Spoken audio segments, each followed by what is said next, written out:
We have an esteemed student of SPPG. For some of you still wondering what SPPG stands for, SPPG is simply an acronym for the School of Politics, Policy, and Governance. And like she rightly said, we have Mr. David Opeyemi Oke.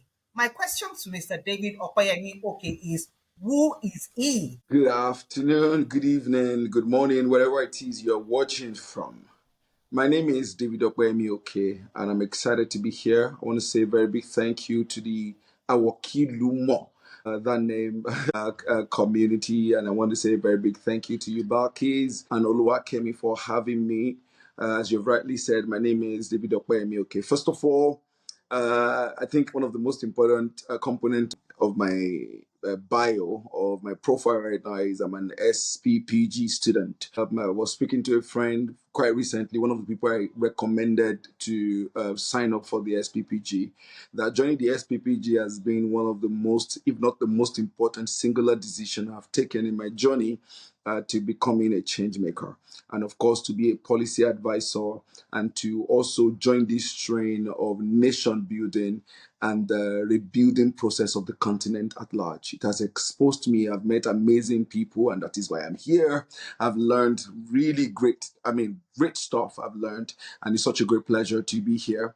I'm the founder and the executive director of Equip Africa Integrated Development Initiative. It's a non-profit committed to bridging socio-economic gap in Africa, especially amongst young people and women living in underserved communities. And this we have done over the past 8 years, and it's been an incredible journey. I also double as the Director General for Nigeria for Global Council for Promotion of International Trade, an international organization working to facilitate global trade, especially with the continent of Africa. So it's such a great pleasure to be here, and thank you again for having me. All right. Thank you so much. All right. So, how has your experience been? And not just that, I also want to ask, how has your experience also been be doubling as the executive director of HICUBE Africa Integrated Development Initiative? Thank you, Lakemi. It's been such a fulfilling journey.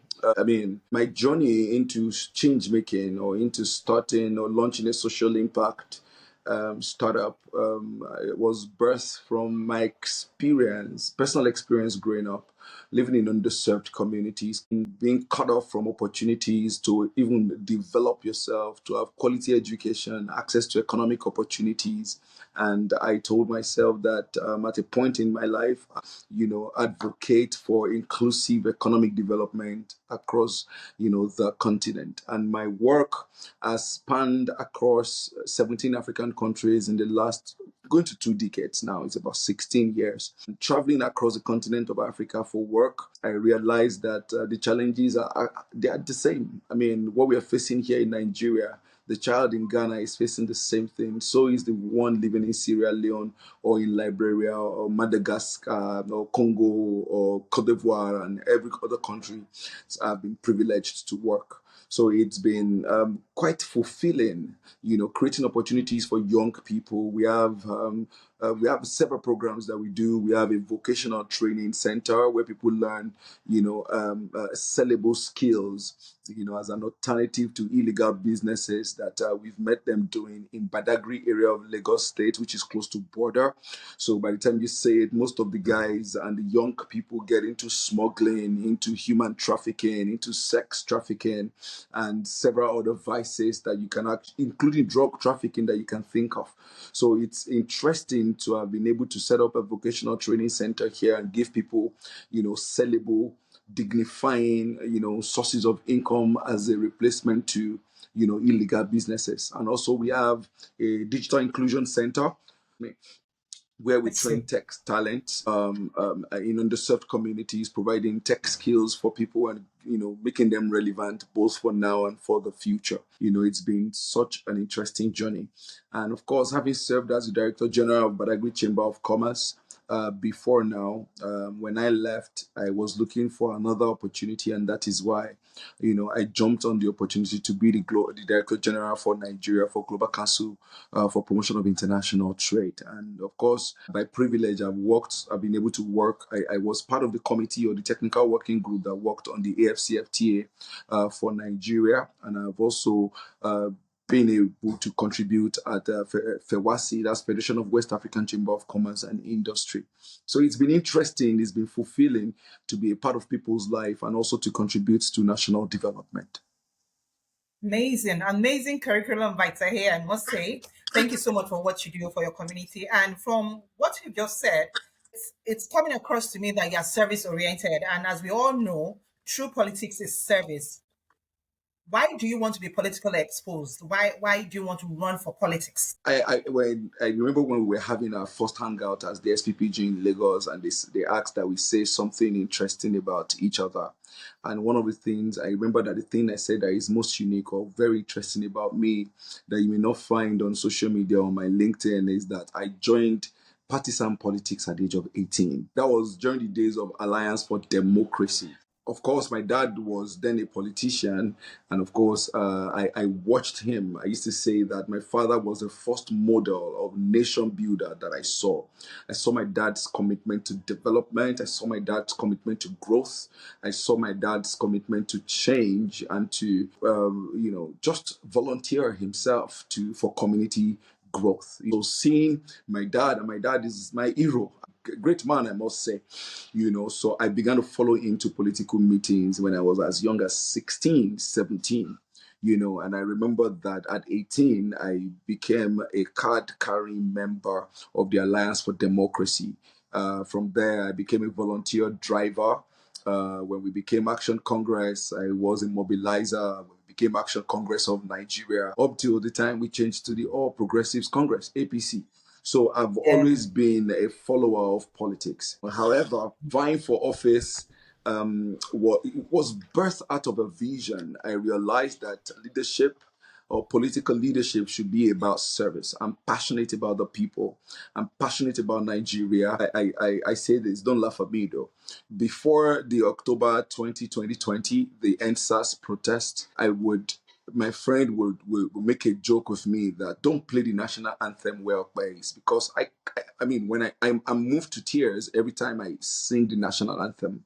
That's how much I love this country. That's how passionate, I am about the growth and the development of the country. So that is, and I realize that the change that we want to create, if in my little capacity, being able to do this little thing I am doing, in impacting my community, in making impact, in my state and across the continent.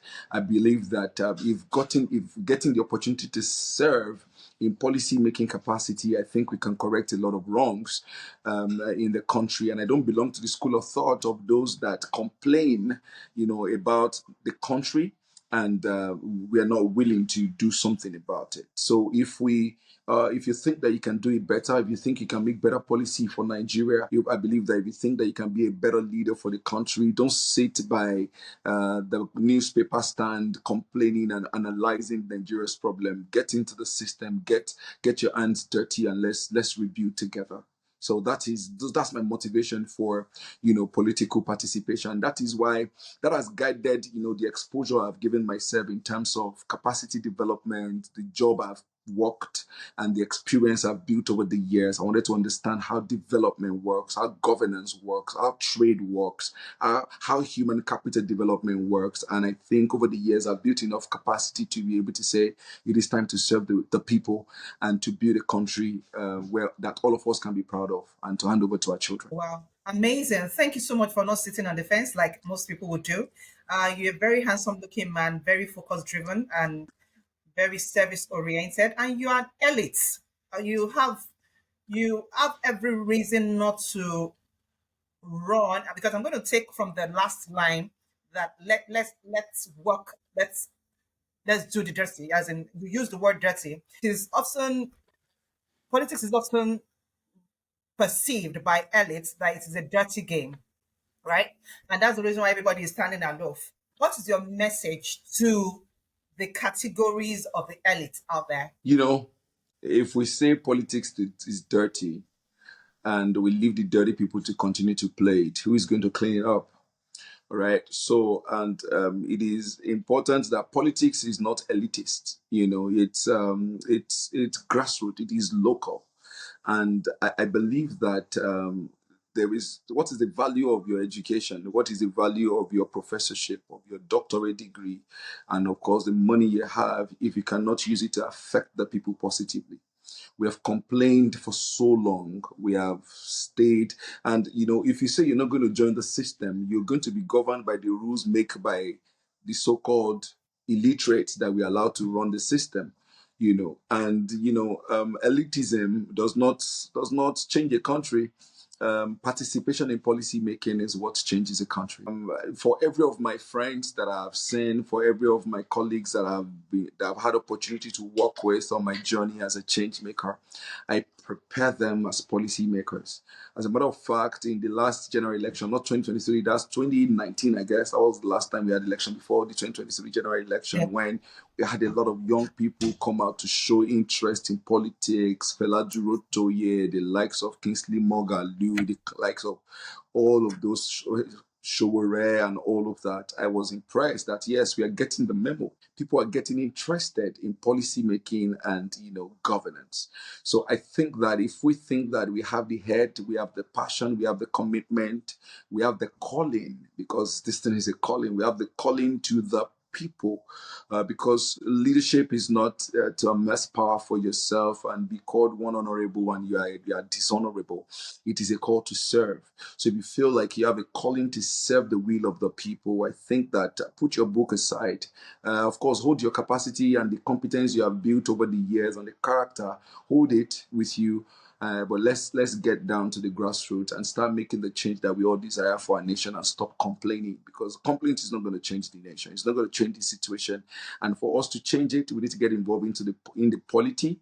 We need to displace our so-called headless, policymakers that we have voted and elected into office, and making a mess of the country by the quality of laws that they are making. So I feel like elites, it's time for us to dust our shoes and get involved in the building process of our country, and not be arrogant about the number of degrees that we have, how much more the amount of money we have in our account. It's about the impact we have made and the ones we can make. Fantastic. Thank you so much. While you're talking, the picture that came to my mind was the picture of our Excellency, the governor of Lagos, when he was campaigning and he had the shirt rolled up, trying to tell us that it's about time for us to roll up our sleeves and get to work.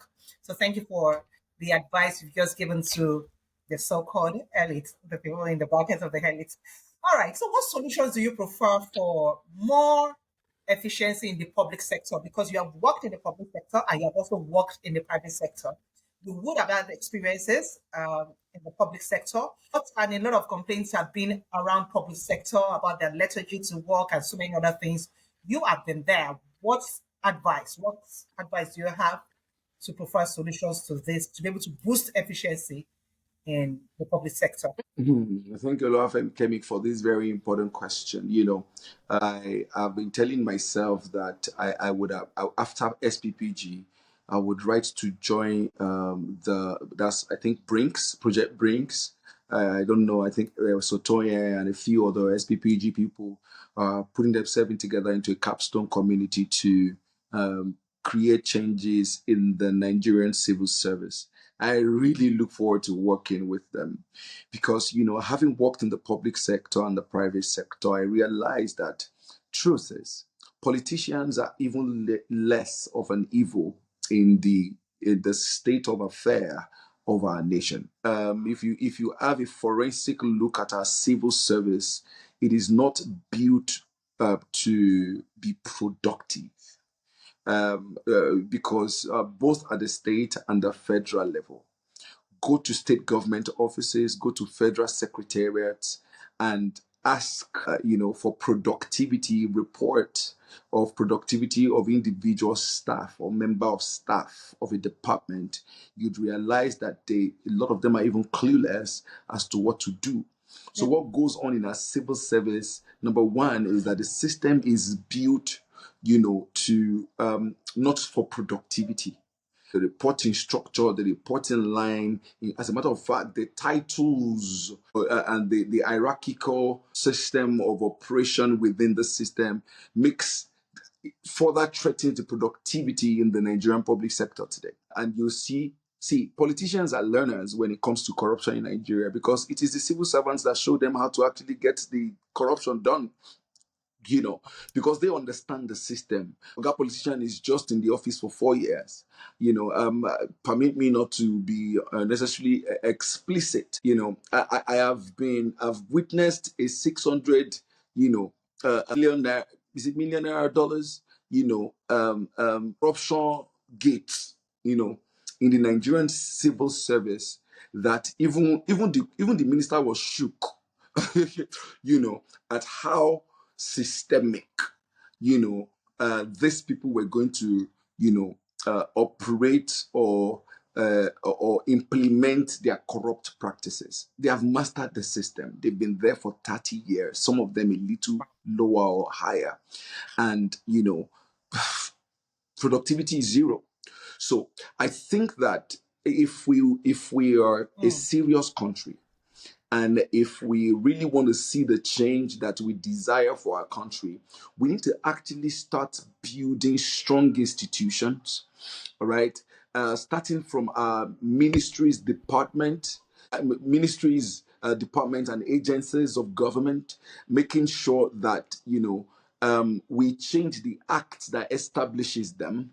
I also believe that we need to ensure that promotion in Nigerian public sector or public service is not done by the number of years you have, is not just, done or being given by the number of years you have used within the system. However, rather by the amount of, changes and contributions and innovation you are able to drive within that institution or department that you're working.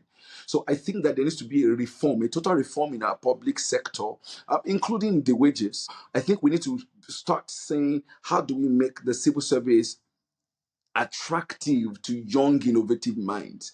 I salute the courage of, some young people that are coming into, civil service. A case in hand is a friend of mine, Hakim Onokoya, who is the head of startup for the Lagos State Employment Trust Fund. You can see the amazing work that young man is doing. Sometimes very brilliant young man who would succeed and thrive even in the private sector, but has chosen to serve his country or his state, and is doing it with so much boldness and innovation. So we need more people who can be that ruthless, who can be that resilient, and committed to the reform in the public sector by bringing their innovation into play.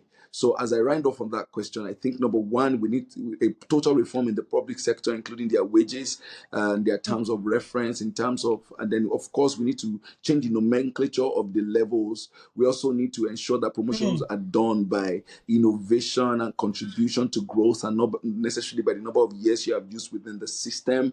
And I think we also, we need to embrace e-governance, to track activities and reduce human-to-human contact even in our ministries, departments, and agencies, and ensure that we eradicate ghost workers like we have them, because we have a lot of people that are in civil service that are not even living in the country, and yet they are getting paid on a daily basis. Those that are even in the country, what work are they doing in their offices? Peeling egusi and knitting mat and doing orishirishi, with productive time and taxpayers' money. So my thought, I think that we need a total reform, and for that to happen, you and I need to get involved in governance.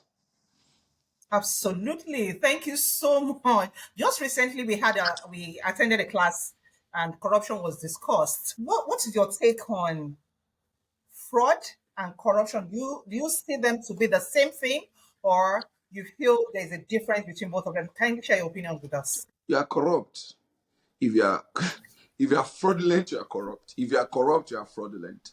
It's just semantics. um it's just semantics. It is the same thing. There is no difference between a Yahoo boy and an Oga director of works that reduced the 6 kilometer road that was supposed to be constructed to 5.5 kilometers, and kept the money for the remaining 500 meters of the road. and share amongst the so-called stakeholders. There is no difference between them. It's only title, it's only semantics, that differs. It's the same thing you are doing, and it bothers me that people carry out these exercises or practices without even considering the number of people that are affected by their single activities. I was listening to Shane Kuti earlier today, um, that it was giving an analysis of how politicians are enriching themselves through our natural resources in billions of dollars. And in his analogy, he says that if you have $1 billion, if you spray $1 per second, it's going to take you 35 years to exhaust that money. Per Do you second. understand that? If you have Per second. Yes, if you have $1 billion in $1, if every second you're spraying $1, it's going to take you 35 years to exhaust the money. And you will hear gates like people stealing as much as $5 billion, $7 billion, 600 billion, and you're wondering what is going on in this country. Do people even have conscience, at all? It's semantics, and it's the same thing. And of course, in the words of, is it Buhari or GEJ, if we don't kill corruption, corruption is going to kill us. And we can see what corruption has done to this country. It is killing us. It's not only killing Nigeria, it is killing Nigerians. Because if you look at the inflationary pressure and the economic realities of Nigeria today, caused by the doings and the undoings of some people who have had the opportunity to take political powers, we realize that they didn't only steal for themselves, they stole the future of the country. But we are resolute at taking it back from them. We're resolute at taking back our nation, and that is why we are taking the pain to attend the SPPG, and we thank, Dr. Obi Ezekwesili and the team at Fix Politics that set up the SPPG, and of course, every faculty member that have volunteered their time and expertise to raise the next generation of leaders and equipping them with the skills, competencies, experiences, exposure that they require to make better leaders. We appreciate them for doing that. It's a visionary movement, and we're excited to be a part of it. So we need to take our country back. That's the only way we can go. That's the only way Yeah. we can go. And it's not by violence. It is not by lip service. It's not about talking about it. Like I said, it's about rolling up our sleeves and getting to work. And at the grassroots. I hope we get to talk about 2027 in the course of our conversation. I have an ideology. I have a philosophy. As we prepare for 2027 general election. So that's my take. Oluwakem. Fantastic. Thank you so much. Excuse me. Junction Cecilia, I want to join you in celebrating the amazing brains behind SPPG, starting from our Director General, that's the founder of the SPPG, Madam Obi Ezekwesili, Madam Due Process, together with our digital CEO, Dean, fantastic SLO, Roberta, and all the brains of faculties that have been coming to dish out knowledge, experiences that has been grooming the students alive. This is the fourth course, and sincerely, they've done a fantastic job. So I celebrate them as well. Now we're going to the next question.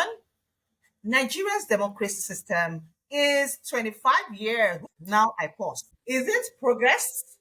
Have we been progressive, or we have been going backward? What's your opinion? Oluwakemi. I celebrate little wins. For those that are old enough, I'm not that old, but I'm Yes. not young either. Regardless of the challenges we are facing today with our democracy, it's still the best form of government for now. It's better than military. It's better than the years of coups.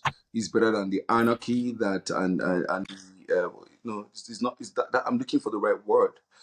How do I put it? I'm looking for the right word. There's a word for it. Pardon, forgive my English. I'm a Yoruba boy. So it's still better than actually the military government. Don't let us lie to ourselves. The reason why it looks like our democracy is not evolving is because more people are getting interested in politics and policy and governance, and there is increased awareness. But if we look at it from 1999, you would realize that we are not there yet, but we are not where we used to be. We are evolving, we're getting better. Political laws and policies are getting better and they are improving. It is easier to measure. I mean, I tell people, I mean, you cannot, as much as you think 2023 general election was a failure, it was still better than any election that has still been held in Nigeria today, because at least there was a platform for there was an improvement in the system. That's what I'm trying to say, in the transparency of the system, digitalizing the electoral process. And of course, I think what we need is not even our electoral process that is a problem. And I think it's our justice system that needs to be checked, because we are improving as a democracy, but we're not where we used to be. So that's my thought. But what I think that we need to do going forward is to ensure that we continue to improve the dividends of the democracy. The democratic system is improving. Our electoral processes and laws are becoming, better by the as the by administration. I mean, let me give you this very interesting story. I observed my NYSC during an electionary year. And I remember back in the years, when they post you to a village to as a corporate to go and observe election, or to go and work as I don't know what was the name again. When you go there for election works, I remember back in my years, they put us somewhere, and they warned us, Ogbeni, whatever we ask you to do, do it. Oh. If not, you know, go reach house. So we were told to be thumb printing a particular party. We're thumb printing. We continue to thumb print because you don't want to die. But that is not possible anymore in Nigeria today. The days of snatching ballot boxes and it's valid, and Yoruba used to call it Iboloyi back in the years. Those do not exist anymore. So I think our democracy is improving. Is not where we want to be, but we're not where we used to be. But it is evolving. It is getting better by the years. So I think that we should celebrate how far we've come, whilst we hope for improvement, which is not going to come on its own, but uh, by the contributions of you and me, into ensuring that we continue to improve the quality and increase the improve on the process. And the only way we can do that is by getting involved in politics and making laws that are enabling for the improvement and the growth of Nigerian politics. And thank you so much. It's been very enlightening. David, okay, what is your own interpretation of leadership? Interpretation of leadership is it starts from leading yourself, and of course influencing other people and initiate change in your community. That's my own ideology about leadership. In my book Emerge, I wrote about my journey, to leading myself to where I am today. I foresaw a future. I foresaw the change I wanted to make in my communities. And I realized that I needed to be, there is a person I needed to be able to pursue that kind of dream. So the first thing I did was to lead myself, by building character, by building competence, and by building capacity. I went to school. I led myself to, developing value systems that are uncompromisable. I tell a lot of my friends the reason why I cannot do a lot of things that most people can do and get away with is because I have a vision, I have a place I am going, I have a destiny I'm pursuing. And as a virtue of that, by the reason of that, or by the virtue of that reason, of the purpose I'm pursuing rather, I have built some uncompromisable value system that I cannot compromise on. I don't give bribe, I don't take it. I don't edit document. I do a lot of things because of what is ahead of me. I told people, by privilege and by the offices I've served in this country, I could have been one of the youngest and most rich, young man of my age. I led the Advanced Cargo Declaration Scheme for the Federal Republic of Nigeria for about 5 years in the maritime industry. And I know the exposure I had to corruption in millions of dollars on a monthly basis, sometimes on a weekly basis. But I will not sell my conscience because I see what is coming ahead. And what I have done is to also now see how can we, curate a community. In my own capacity, I've been able to create a community called the Club of Emerging Leaders for Africa. And what I'm doing is to also train young emerging leaders, instilling in them values and discipline and competence that they would require to make better leaders in their communities. So for me, I think you need to lead self first, build values, build competence, most importantly, character, and then influence other people around you, like we are doing right now at SELA. I convene the Imagine African Leaders Summit every year, and our vision is to Wow. raise, and equip the next generation of leaders for the continent of Africa. And this we are doing not just by motivating them or by doing the aspire to desire or to retire kind of approach. We are doing it by giving them practical leadership examples, setting examples for them and giving them hands-on leadership skills that they require for the future. An average young person in my team now understand what the African Continental Free Trade Area Agreement is and the advocacy we are doing together with this club, to ensure that we improve integration and interconnectivity in Africa. So what I've done is to transfer that passion to them, and together with them, we are changing our communities. So that is my ideology of leadership. It's not about occupying a political office. It is not about being called honorable when you are not even honorable. It is not about being called distinguished when there is nothing distinguishing about you. It's a call to service. It is not for self-aggrandizement. It is not for self-service. A lot of people, if we actually want to go by the tenets of leadership, a lot of people will run away, from being appointed or being elected into some offices because, it's a calling, it's a call to serve, and not to rule the people. So that's my ideology about leadership. Lead yourself, influence the people around you, and create a change in your community. And that is what I have done with my life. Okay. All right. So, David, large number of the people that will be watching this, that'll be viewing this afterwards, they do not know who David is, but I encountered you.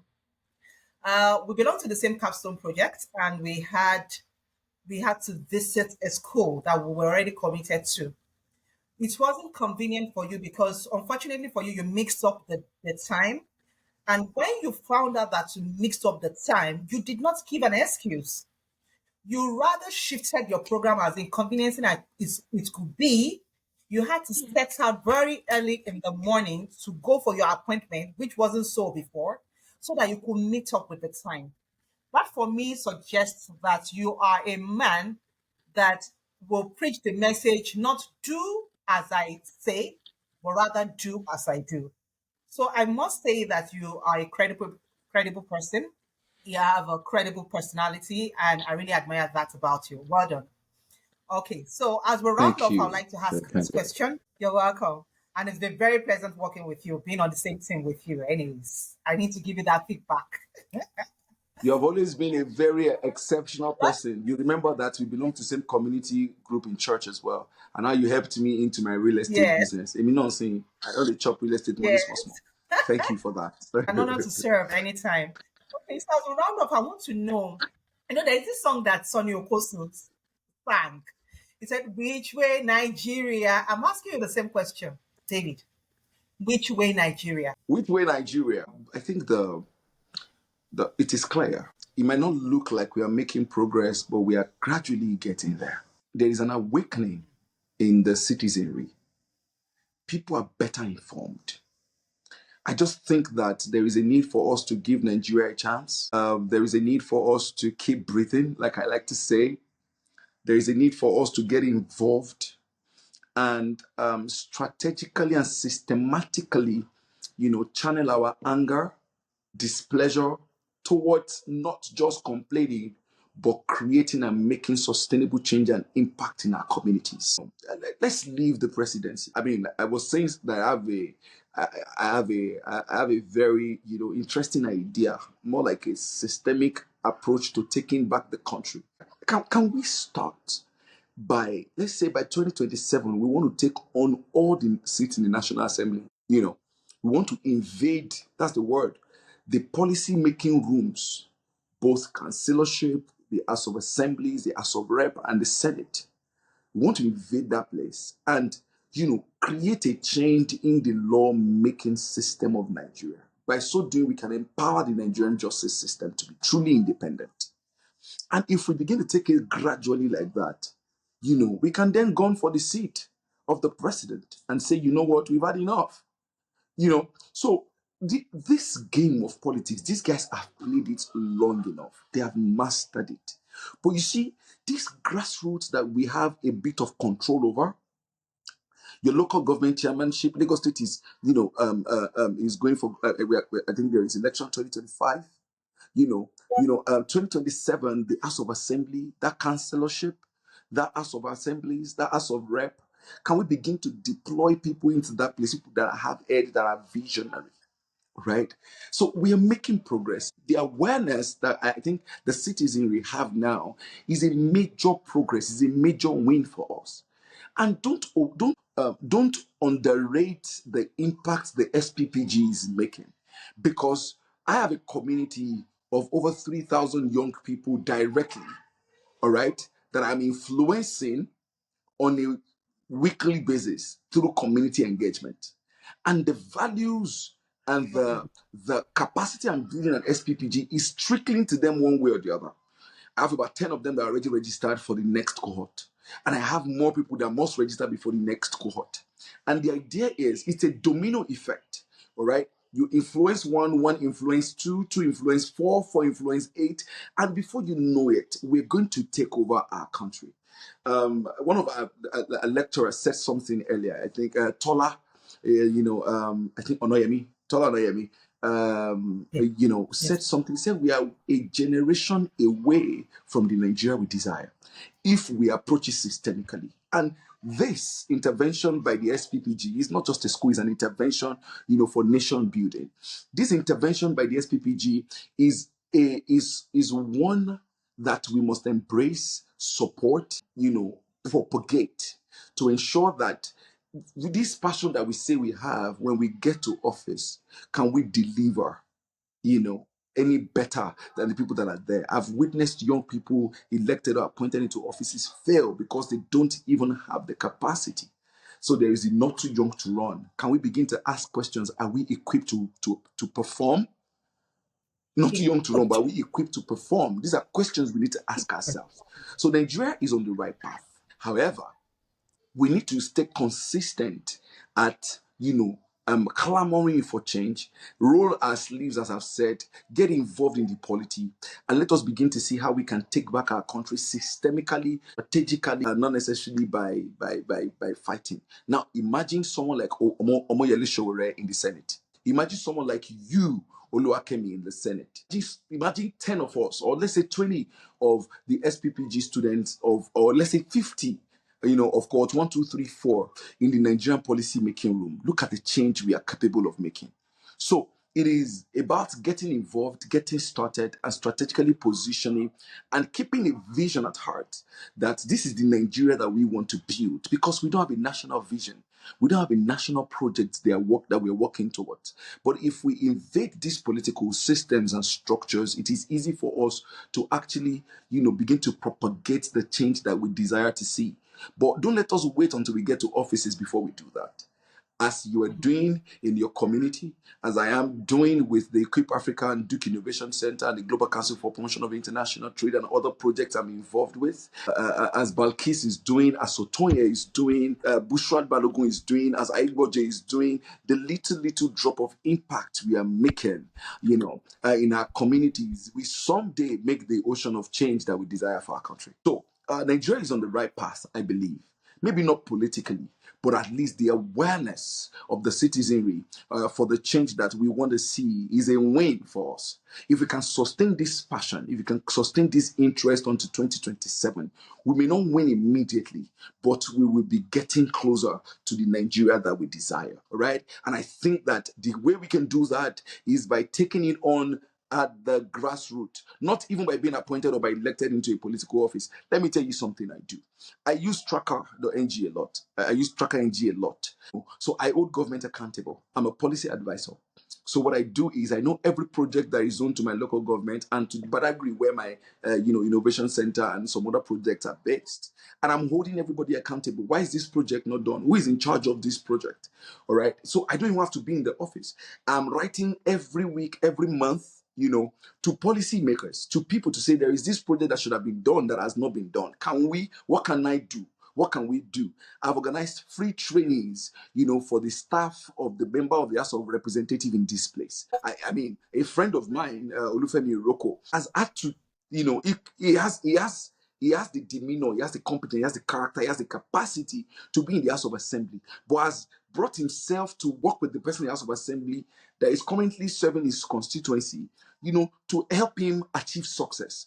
I contested House of Assembly with someone, I lost to him, but today I'm writing policy advisory documents to him to see my job. Like that. My vision is not just to be a policymaker.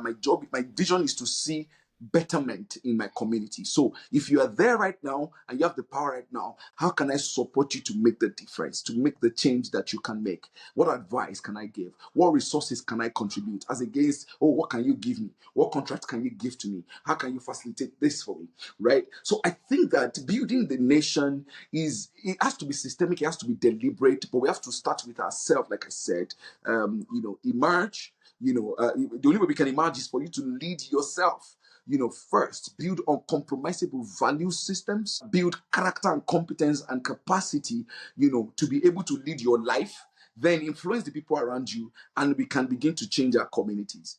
And, that little impact here and there is going to deliver to us the Nigeria that we desire. And we need to hold government accountable, not by just antagonizing them or by telling them 1,000 ways they are failing, but by collaborating with them to achieve success. So we need to start seeing government not as our enemies, but as our partners, and our partners in the development that we desire, just as the SPPG is teaching us. All right. So that is the way to go. We need Balkis cannot afford to stop, at the work she's doing in our community and influencing people. You cannot afford to stop, Oluwakemi. I check your status every now and then. I see what you're doing with young ladies and young women and every other person. I see the work you're doing in the community of practice. I've watched you deliver lectures to these emerging leaders in classrooms. This is how we're going to go about it. We're going to continue to do it. It's tiring, it's frustrating, it's discouraging, but we will not stop. My innovation center is a place where we give free trainings to young people in underserved communities. We've trained over 5,000 people, but I can't tell you that it's been easy. I've shut it down for a whole year before I said I'm not doing it again because it is frustrating. But every time I'm reminded of my why.